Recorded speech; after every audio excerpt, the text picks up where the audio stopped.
Okay, welcome to part 5, final assembly. So we're at the point where we can now finish up this transmission. We have everything on the bench that's left to install, including central valve bodies, full ready to go valve body assembly. The one thing I'm going to do with that thing is look at the solenoids and see if they're either new or used. Central valve bodies typically does not install new solenoids unless one of the solenoids that comes in with whatever core they're building on is no good. So they'll replace them with new ones as needed. I'm going to replace them in their entirety regardless if they're good or not, but I do that just so that we're starting fresh, basically zero age on any critical wear components. And electronics like solenoids do wear, and it's no different than soft parts like clutches, steels, and gaskets and whatnot. So anyway, first thing we're going to do is install the shift and parking linkage and the anti-funk spring. Then we'll go ahead and install our output shaft nut along with the bearing and the race, the bearing, and the nut in that order. Then we'll bolt the extension housing and slip yoke so that we can finish out the entirety of the main case. And then from there, we'll go ahead and work our way into the rest of the case belly components, valve body assembly, and filter, pan, gasket, and pan, and done. So let's go ahead and get started. So we're going to start here with the shift linkage. So we have our parking pole spring, guide plate, pin, roll pin for our rooster comb and range position switch assembly, our parking rod actuator assembly, the selector shaft itself, the detent roller, selector shaft seal, the rear plug along with an O-ring that we need to replace for the parking pole guide pin.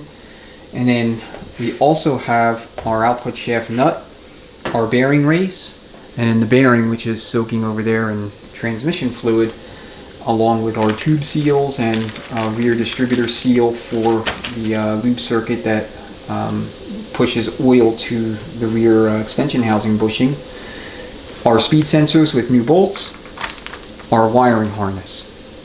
So that should round out everything that we need insofar as parts. Tooling wise, we're going to have an adapter case spanner socket for the output shaft nut, along with a torque wrench capable of going up to 250 foot-pounds of torque. These nuts require 148 foot-pounds, and so you want to have your parking linkage and pull installed before you try and tackle the nut. Otherwise, it's going to be damn near impossible to get it to torque. Alright, what I'm going to do is move the camera back over to the case, and we'll start installing all this stuff. And then all these case belly bolts get like 97 inch-pounds of torque for the detent roller, the guide plate, your bolts for your feed pipes for the low reverse and 2.6, as well as the valve body, the case bolts, and pan bolts. We have everything we need here on the case belly. So first thing I'm going to do is actually install my detent roller. So it's going to be an 8mm bolt. And then you want the Ford logo facing up or facing toward you, as this locator pin on the end is going to seat in the location port on the case. So 97 inch-pounds, and then the little pin for the range position switch is going to be facing outboard.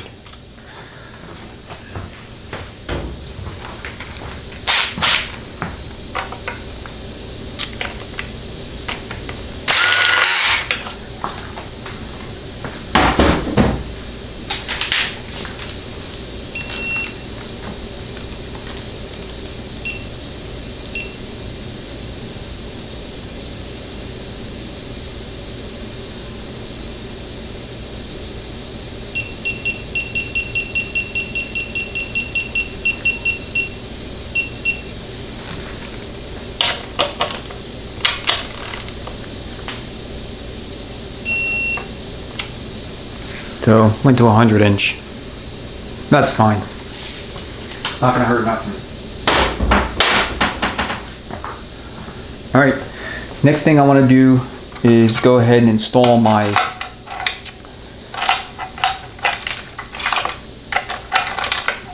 see if I want to install the shift linkage. So this is going to be your rooster comb range position switch assembly, and how it works is this slot here in the range position switch is going to interface with the guide pin there on the detent roller. And then what you need to do is make sure that you have your rooster comb and parking rod assembly relationship correct, so that it can actually work your parking pole just like that. Okay, so once we have this installed, I'm going to go ahead and install the wiring harness, and then we'll install the parking pole, pull pin, and end plug. Now, one thing to note about the end plug is the O-ring that originally came on it. There was not a corresponding O-ring in this kit. This O-ring is wider and a little bit thinner than all of the other O-rings that came in the paper rubber kit. So I'm going to have to talk to my supplier and let them know that either this particular kit had it omitted, or perhaps it needs to be bought separately. But fortunately, there was nothing wrong with this particular O-ring, and so after kind of, just testing it, making sure it was still okay to use and it'll still seal, I just put it back on, put a bunch of assembly lube on it, and yeah, that's how we're going to proceed here. Alright, so now you have your selector shaft. Okay, the selector shaft goes with this side inboard, and then this is going to be for your, your shift linkage arm and your retention nut.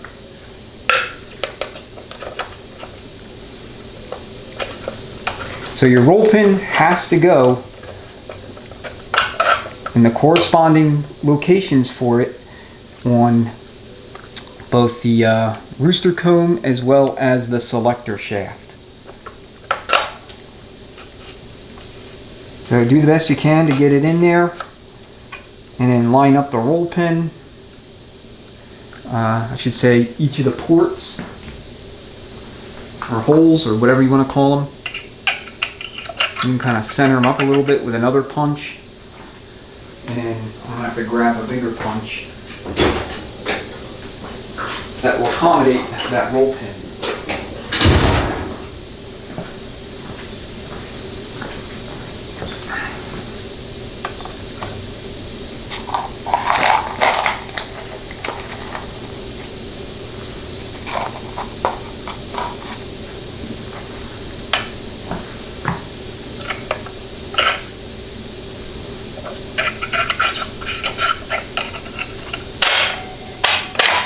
And you can test too, just to make sure that this is the correct arrangement. I mean, you may even want to put the guide pin and the parking pole in here before you install your roll pin. Just thinking about it from a logical standpoint, that'll allow you to do some quality control. That's what we're going to do. So let me get my pin and my parking pole, and then we have a retention spring that also has to go. So I want that handy. So this is going to be the pole that meshes with the parking gear, so you want this whole thing facing down just like this, and then just go ahead and slide your pin in till it goes all the way in.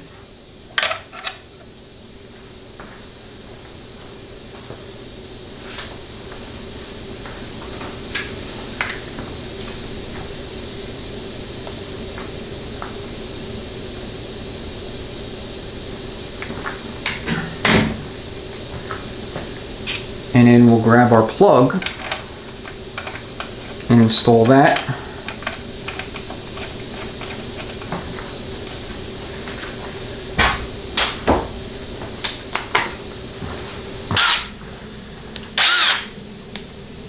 Your 5mm Allen head.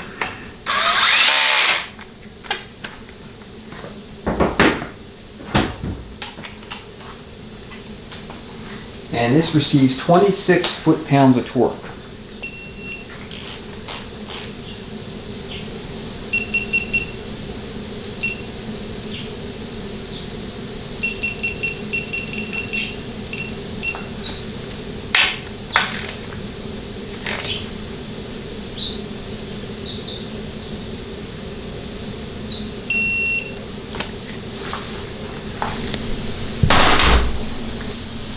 Alright, move the camera a little bit closer to the rear here so you can see what's going on a little bit better. So first thing you want to do is make sure that your actuator rod is over the pole, just like so. It needs to be over top of it. And then the next thing you're going to do is come with your guide plate, and you have your retention spring.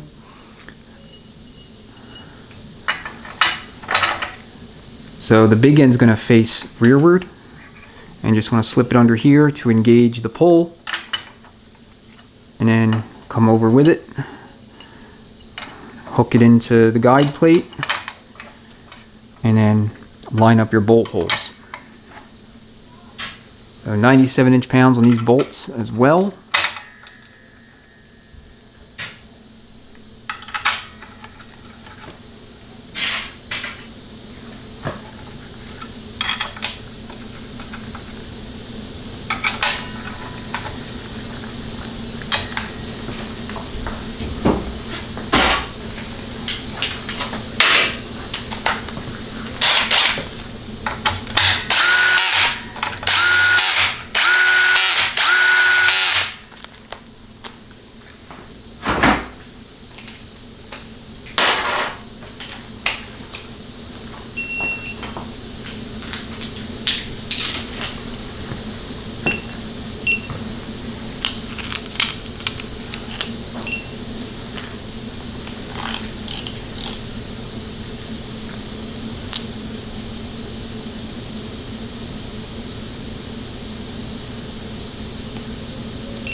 Okay, now that's done, we can go ahead and I'm actually just going to slip the wiring harness in here.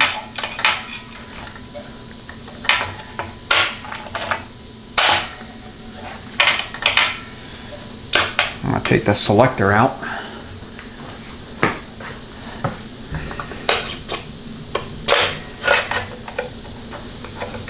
And that'll give me the clearance I need to get to the harness. So now that I know that the linkage is in there correct, it's just a matter of putting it back in once the harness is in. I mean, you can do the harness first, but for me it just gets in the way. Alright. So now we'll go ahead and do our linkage.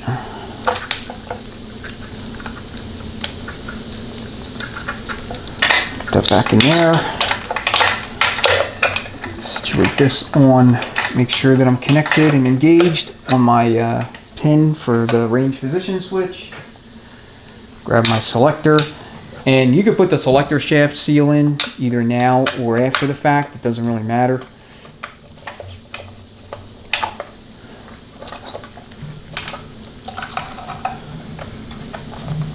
The seal's a slip fit, it's not a press fit.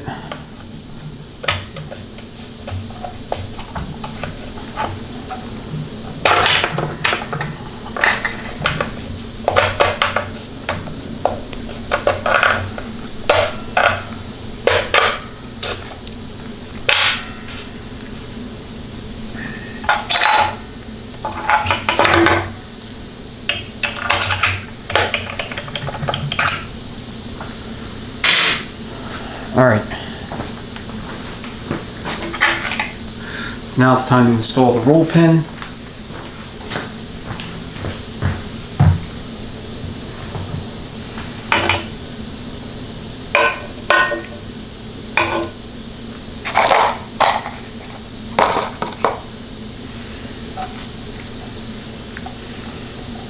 I'm just kind of eyeballing it to see, to make sure that I'm fully aligned, and I'm not.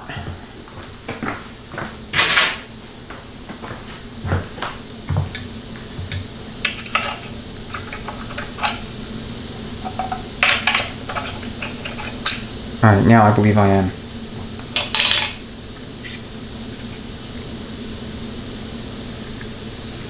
So this kind of narrow, truncated end, or step down end, goes in first.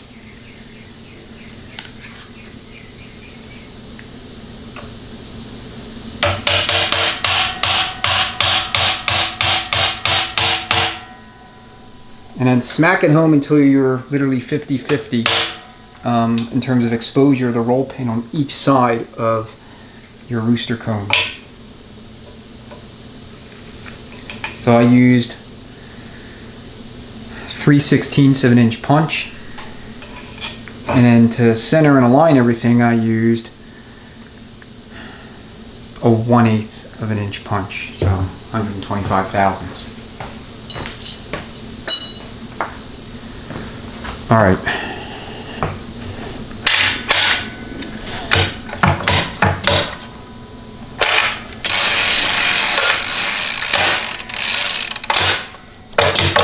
All right, we're good. So while we're here on the case belly, we can install our new speed sensors.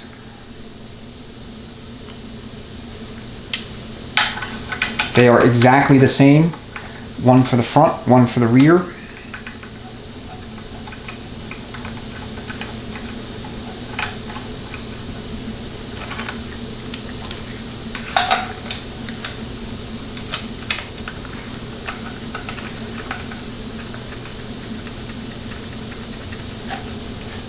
And I think they take torques 30.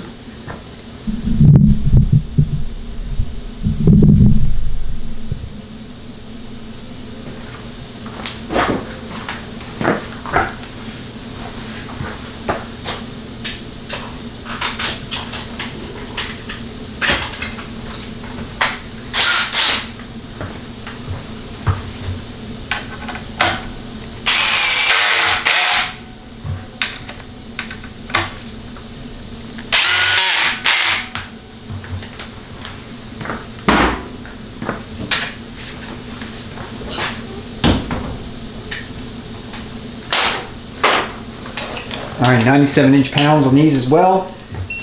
Like I said, 97 inch-pounds is going to be the recurring theme of all these bolts and other fasteners down on the case belly.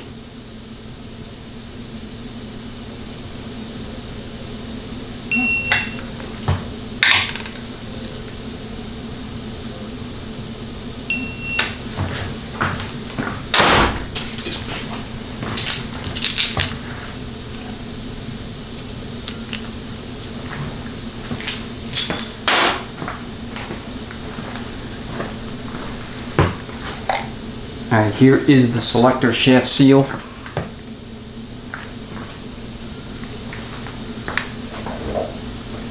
Just put a little assembly lube on the shaft itself and just slide it on.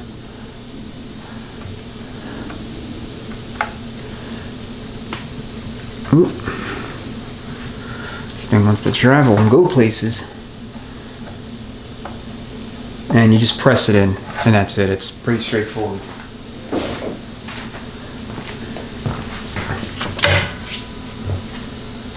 Okay, tube seals. So this is going to be your green seal. It's going to go in this location right here. Then you will have a black seal. A tube seal will go here. And a tube seal will go here for your intermediate clutch. And there's one more tube seal that these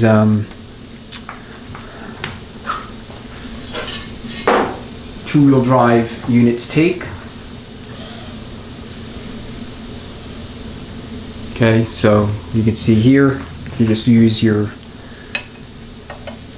feed pipe assembly. Okay, that's where it's going to go.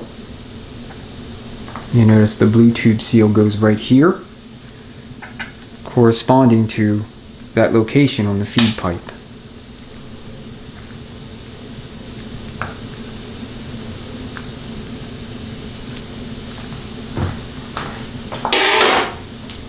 I'm going to move the camera. I don't think you can actually see that, so let me move it and then you'll get a bird's eye view.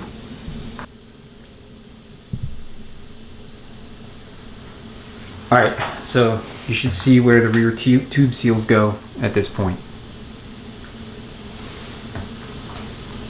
Alright, while I have you there, you should be able to see the installation of the anti-clunk spring as well.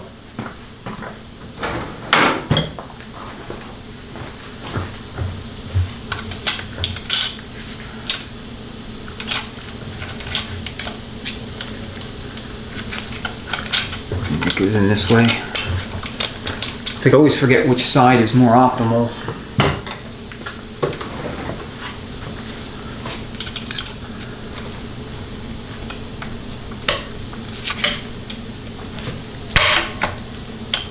Alright, there it goes.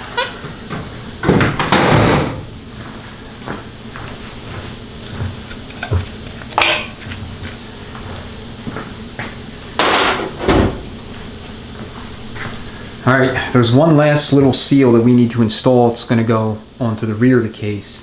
And we'll move the camera and we'll do that. Alright, that last seal I was referring to is this right here. And you're going to stick it at this location marked with the O, presumably for out. And what this will do is it will fully seal the elbow junction of this conduit from your feed pipe down as it bends right angle outward toward the case and into the extension housing so that it can lubricate that extension housing bushing.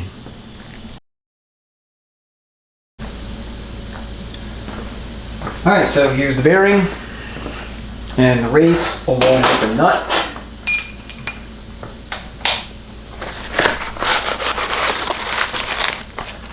So once again, part number 126795, that's a Transtar part number for this nut. If you go through Transtar to get it, BC3Z7085-B, that is the Ford number if you want to go through Ford directly.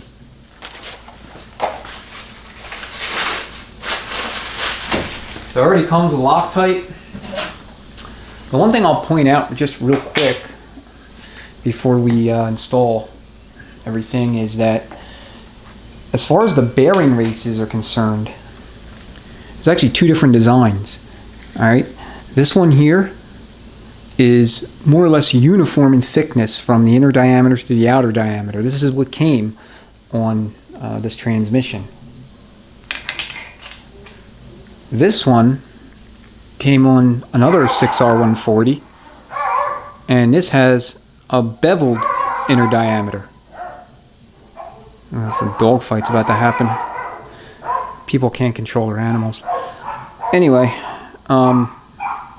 just thought I'd show that to you. Alright, so the bearing itself is going to orient such that the inner portion that spins faces out because it's going to spin against the nut. And then your locating flange is going to be inboard toward the race.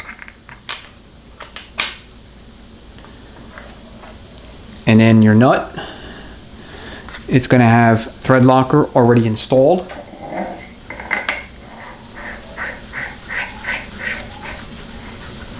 Okay. You want to make sure that your output shaft is securely against, I guess, the left side lug on the right side of the pull. And then go ahead and run the nut down by ratchet, and then we'll go ahead and torque it.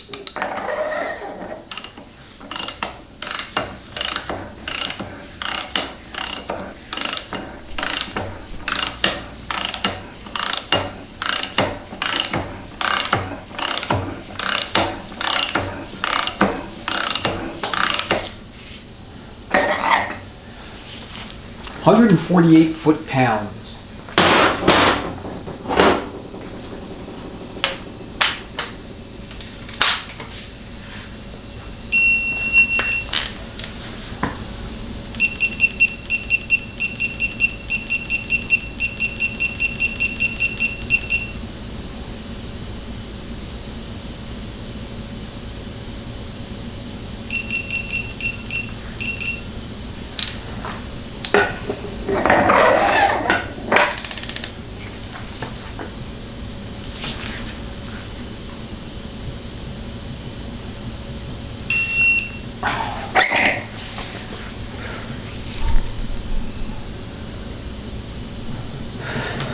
$149.5 according to the torque wrench.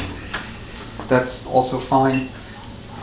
What you don't want to do is run this thing down with like a big beefy 1/2 inch impact and over tighten it so that whoever has to deal with this transmission next is struggling to get the nut off.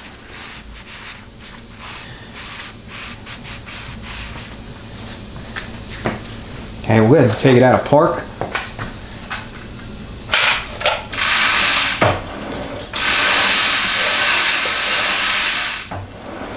Okay, just want to make sure that everything spins nice and free and there's no bind-ups.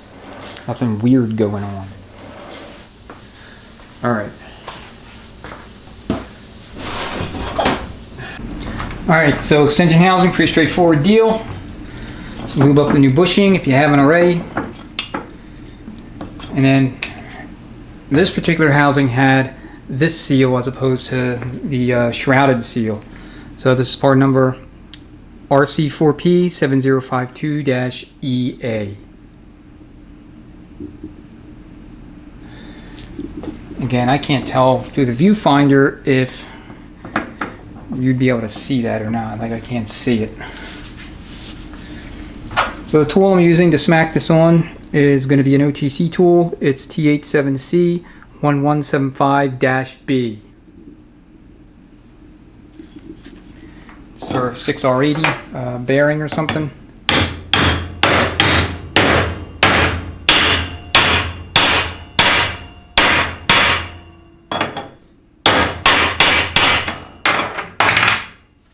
But it works well here too. Okay, our last seal is the old seal. And we have the new seal.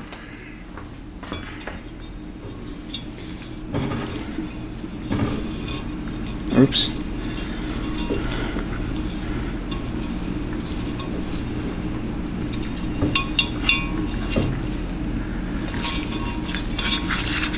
Check it, go all the way around.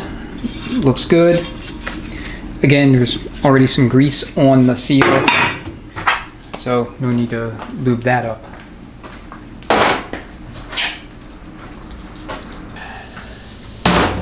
So now we're going to go ahead and grab our extension housing.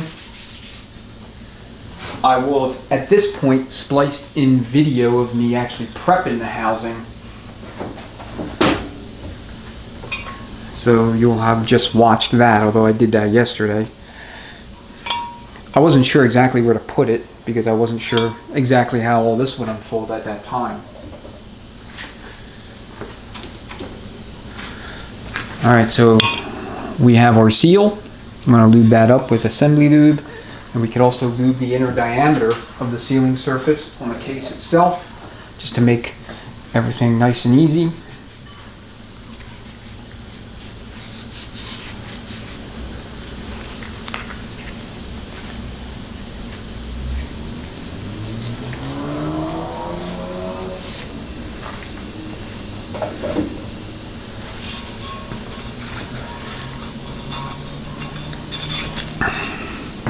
So here is the passage for the lube to get to the bushing.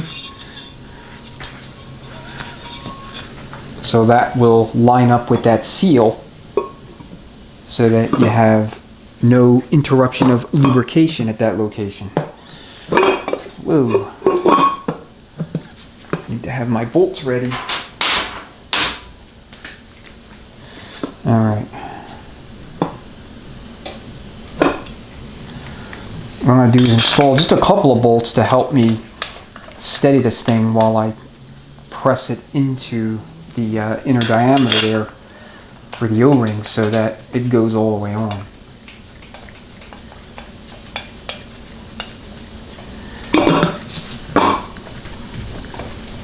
Alright, 13mm on these bolts.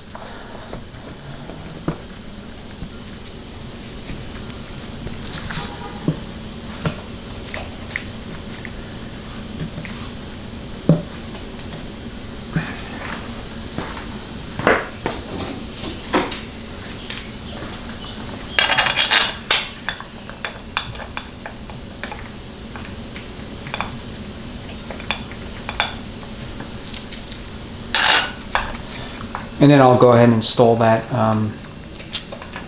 rear transmission mount, because that'll actually help steady this thing when I have to take it off of the fixture here.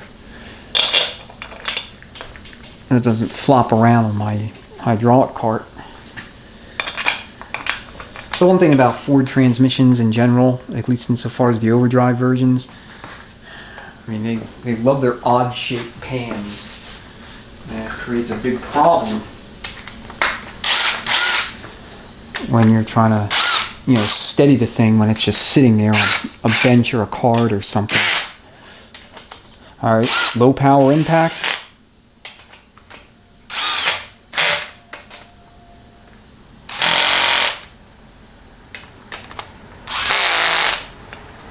Alright, now at this point you can do one of two things. You can try and tap the extension housing on to get it fully flush to the case, or you can just simply carefully go all the way around by hand with a ratchet and a socket and do the same.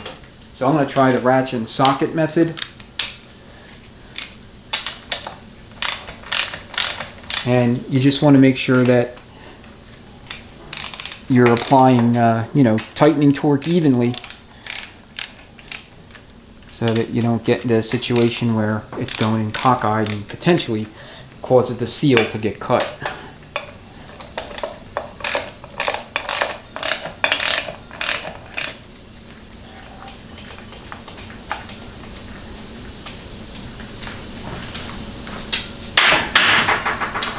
Now let's zip this one down and put that last one in.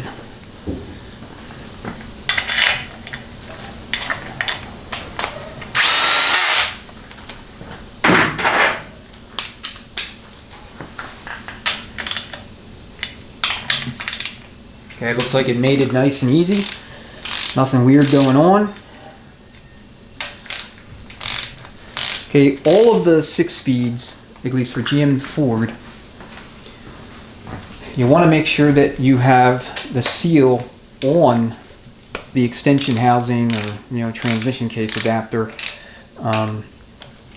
as opposed to trying to stick it in the recess on the case. Alright, it's common sense, but just in case you weren't aware of that, now you are.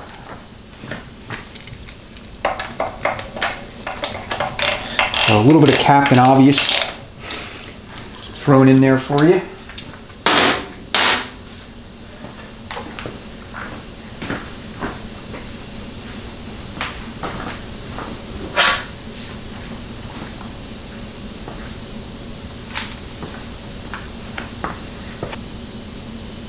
So 30 foot-pounds on these extension housing bolts, and just go in a crisscross pattern. That should be sufficient.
Okay, looks like we got them all.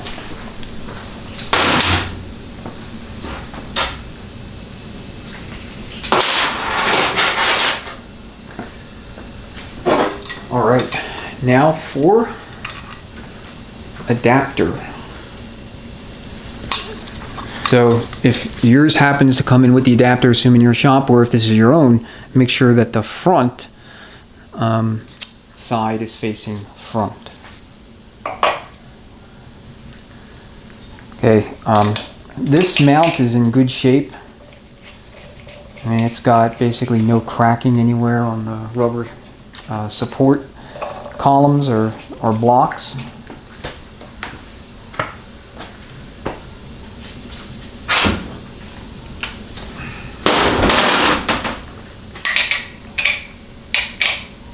It's like 13 millimeter as well.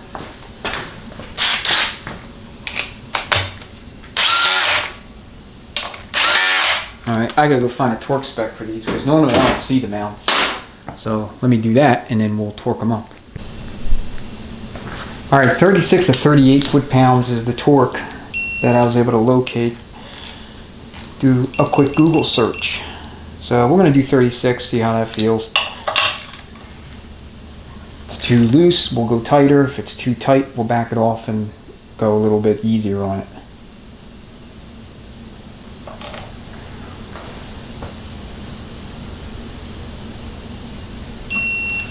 Okay, that felt pretty good. So 36 is going to be the number that I'm going to use here.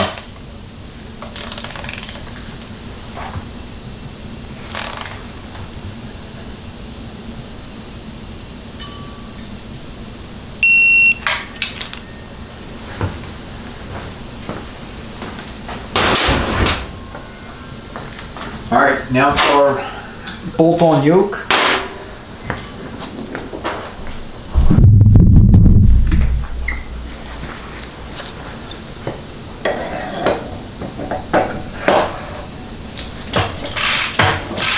Alright, make sure everything's spinning freely. Now we're going to have to put this thing back into park.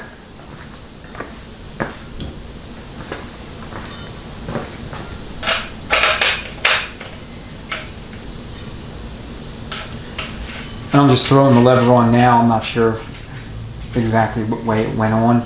I'll have to check my pictures or video from the teardown. But I'm just throwing it on here now so I can manipulate the shift linkage. Alright. So, a big old bolt.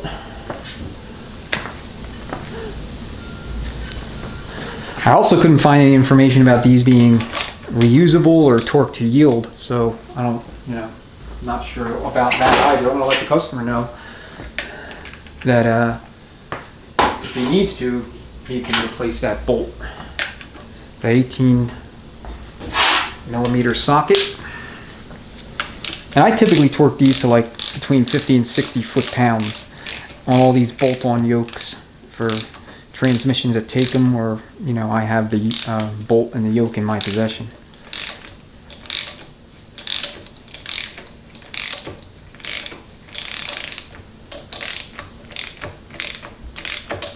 Why is this not going? There we go. Okay. Okay, I double checked the torque spec on this nut. I was able to find it, and it's right there in the ATSG manual. It's referred to as an output shaft flange bolt. And so it gets 98 foot-pounds. So we're going to end up torquing this up in 3 increments, basically.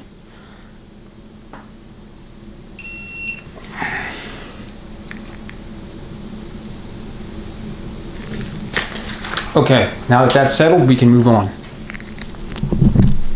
Alright, so now we're pretty much ready to make all of our connections, the harness and the range switch and sensors in advance preparation for installing the valve body assembly.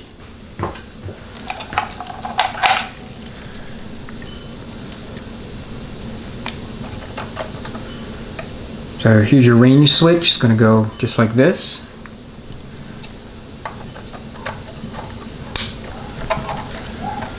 And then this connector up here is going to be for the rear speed sensor. This one is going to be for the front speed sensor or forward speed sensor.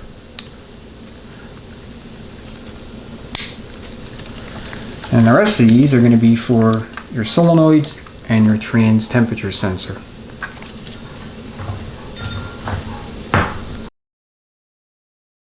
Alright, we have what we need here on the cart to finish the job. So we have our long feed pipe assembly, our 2/6 feed pipe, trans temperature sensor, linkage arm for the manual valve to the rooster comb, our filter valve body to case bolts, and some O-rings for where O-rings need to go. So we have 3 O-rings here and an O-ring here. So we'll go ahead and swap those out, and then we will attach the feed pipe assemblies to the valve body, and then we'll reorient the camera so it's facing transmission again, and we will install the valve body.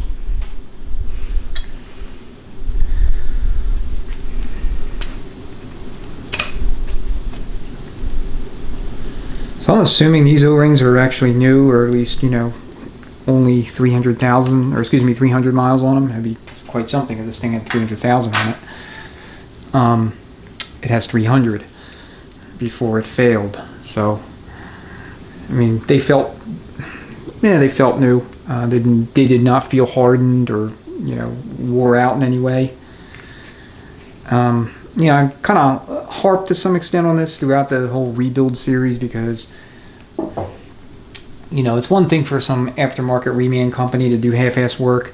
I mean, we see it all the time in our industry, especially independent shop owners that really can't afford to take those kinds of risks and chances, to cut those kinds of corners. So, what I don't expect to see it from is an original equipment manufacturer themselves. That is quite alarming to me. So,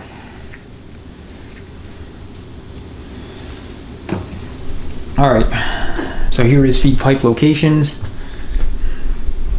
This is going to be where that green feed pipe went. I'll put this here, and then your 2/6 feed will go here.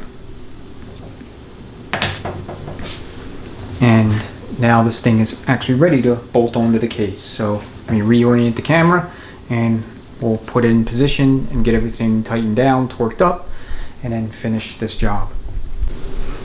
All right, when we want to come in with the valve body, we want to have the speed sensors below and all the connectors for our solenoid and our trans temperature sensor above the assembly.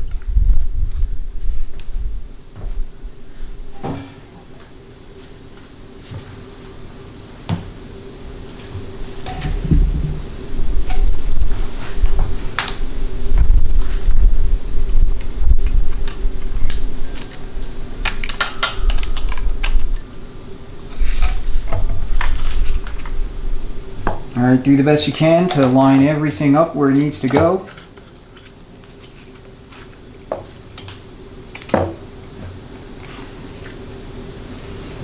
Make sure all your bolt holes are aligned, both on the feed pipes as well as the main assembly. And then there's going to be 3 main bolts. They're going to go here where all the arrows are going.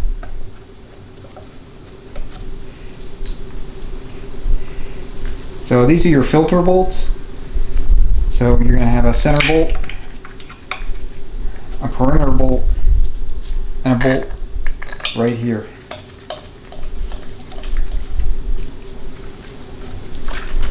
And then the real long filter bolt's going to go where my finger is.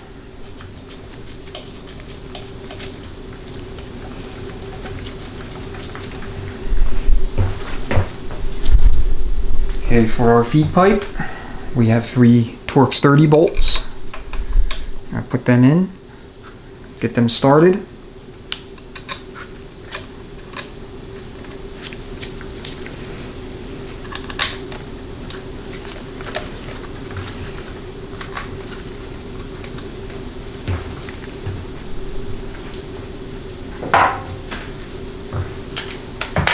And then we'll do a quick check just to make sure nothing weird's going on. I'll make sure I can seat my linkage arm as well.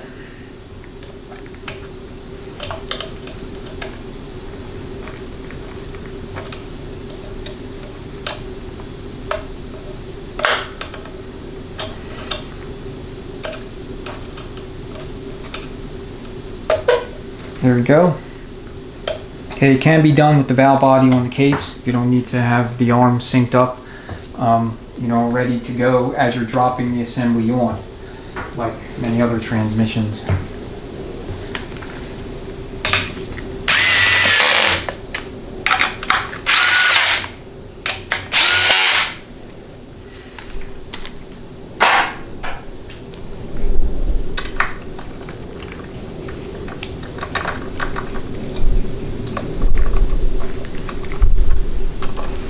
I just want to make sure I'm actually threaded in.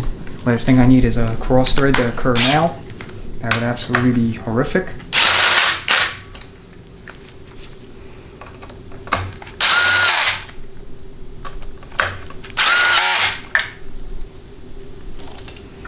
Alright, let's check our wiring. Okay, I already connected that in there. Got these connected, so all of these solenoid connectors have little tabs. They lock right here on the cutouts on each of the respective solenoids. So you want to come in here with a finger to support the solenoid as you're installing the connector.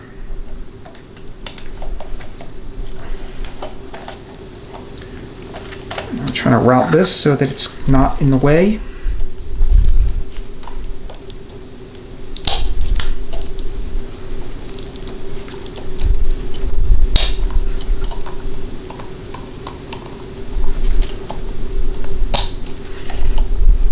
That band 5 solenoid from Central Valve Bodies had its lower cover plate missing.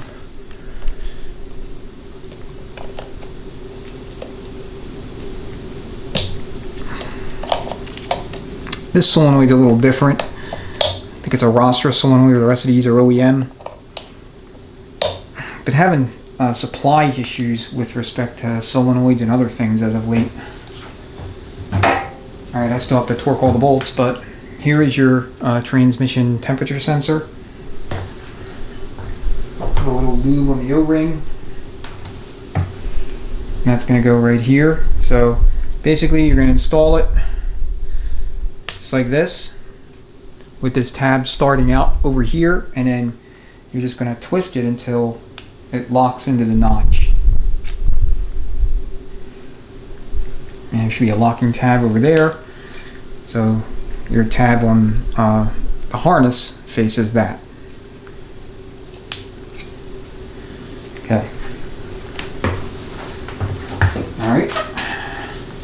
97 inch-pounds on all these bolts that you just saw me run down. Same with the 3 filter bolts as well.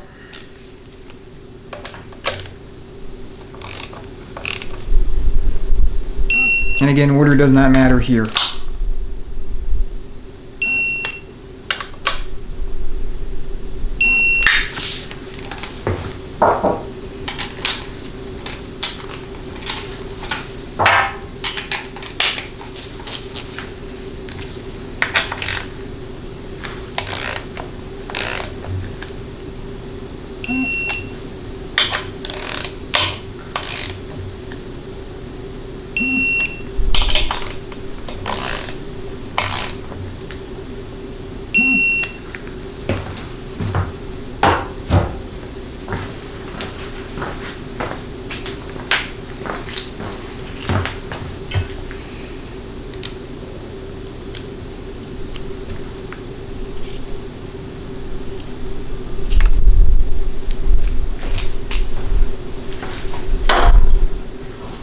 Alright, so just double check, make sure everything is plugged in that needs to be plugged in.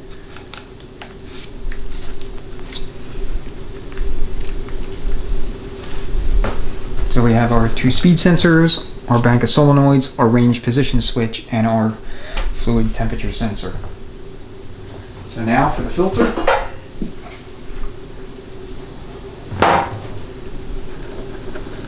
It's got an O-ring here.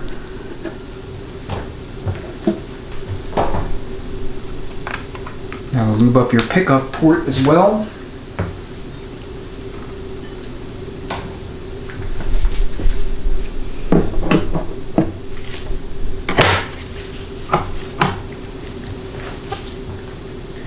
The big bolt and the other 2.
that kind of quasi-cracking sound you heard, what that usually is a little bit of either fluid or moisture in that bolt hole, and you know, the threads are kind of slipping, so to speak. It's not ripping the threads out.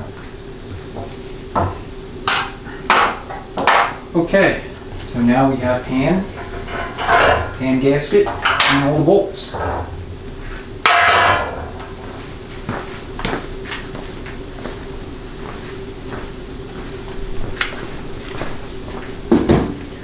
Alright, so do one more check of everything just to make absolutely positively sure that everything has been connected and there's nothing loose, nothing dangling, nothing awry. Because once the pan goes on, you lose all access and visibility to your work here on the case belly. So I'm checking to see if wires are, you know, free or versus pinched. And everything appears to be okay to me. Make sure your linkage is secured where it's supposed to be.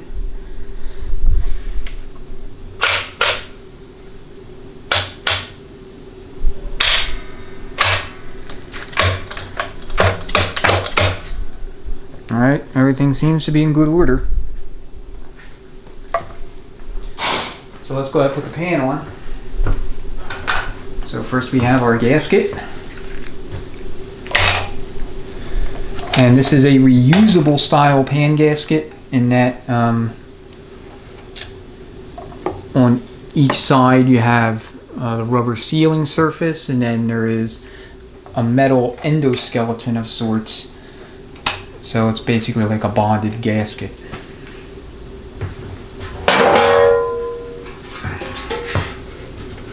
This pan's a little dirty. Let me clean it real quick.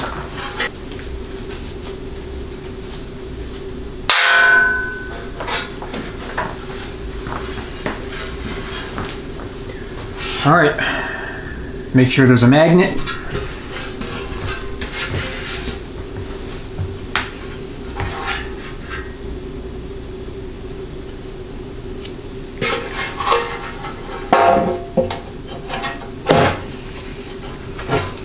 Alright, lower it on. Get everything lined up and then run down all your bolts.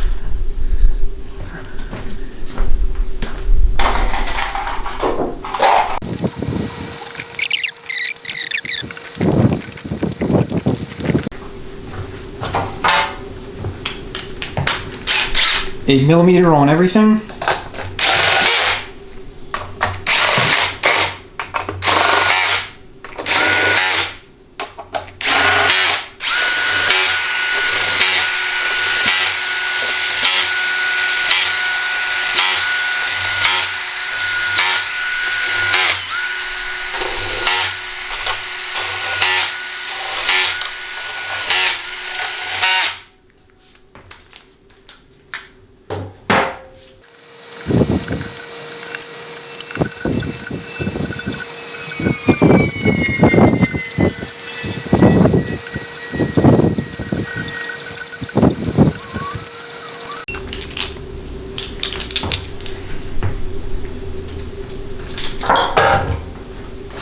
Okay, there's one last act that we have to perform to complete this transmission build, and that is install the torque converter seal on the front of the input shaft. So it's a little Teflon seal,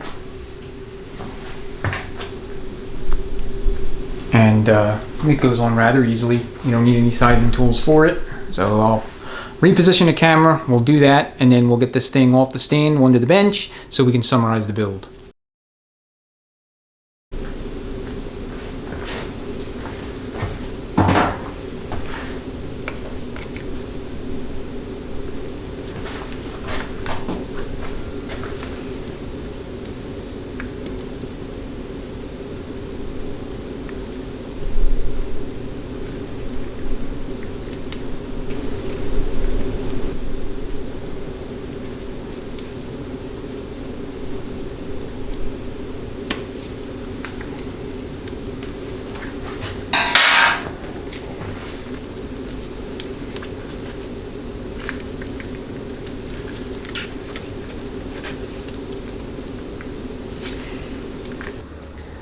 All right, let me get this thing on the bench, then we'll summarize the build.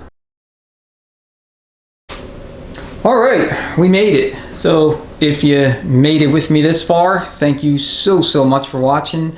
Regardless of how many of the other parts or how much of each of the other videos in this series you watched, I always appreciate anyone who spends their valuable time on my channel. So all in all, this build threw the usual amount of curveballs at us. The little bit of a difference between this unit and your standard 6R140s is the fact that this was a commercial spec build. In other words, it had some commercial properties and components that you will not find in a consumer grade 6R140. So in other words, the ones that went into the F-Series pickups that were sold at dealerships to non-fleet customers, just to private individuals.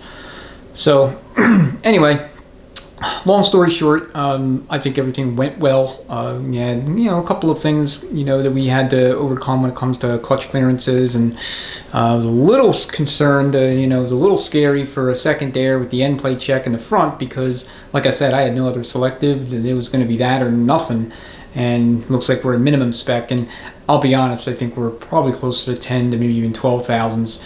It's tough lifting up a 125 pound assembly straight away, even if you only have to cover a few thousandths or so of distance. It's difficult to do by hand. It's just a testament to how monstrous these things are. This is the biggest transmission type that I'll likely ever work on. I'm not going to get into big rig transmissions like Eaton Fullers and Fabcos and stuff like that. And I don't know of any other transmission that would be in a you would call a consumer grade vehicle, light duty, 1 ton or less, that has a transmission bigger than these. Other than the 10 speeds. I think the 10 speeds are roughly equal size, but suffice to say, they are quite massive and tough to wrangle. So, the main takeaway, over and above everything else that I showed you in this video series, has got to be the need to have all the right equipment and tooling to work on them. And I wouldn't even bother trying to deal with one of these if you don't have that equipment, something like a really good sturdy crank driven engine stand, something to lower the input assembly carefully into the case. I mean, if you're a big strong guy, you could do it just by hand. It's just really risky. I'm not a super strong, super big dude, so for me it made sense to invest in the crane, the winch, and all that stuff. So anyway, that is the main point I wanted to drive home with this rebuild. Obviously, showing you exactly how to put it all back together was important as well, and making sure I gave you the most accurate and clearest depiction of what that process looks like. So hopefully I succeeded in that endeavor, but your comments will let me know one way or another, I imagine. All right, well, once again, thanks so much for watching, greatly appreciate it. Looking forward to hearing from the customer once this thing gets back on the road. Hopefully it lasts a little bit longer than 300 miles. Otherwise it'll be back here and he won't be happy. So until the next video, thanks again for watching. Greatly appreciate it and look forward to seeing you on that next one. Take care.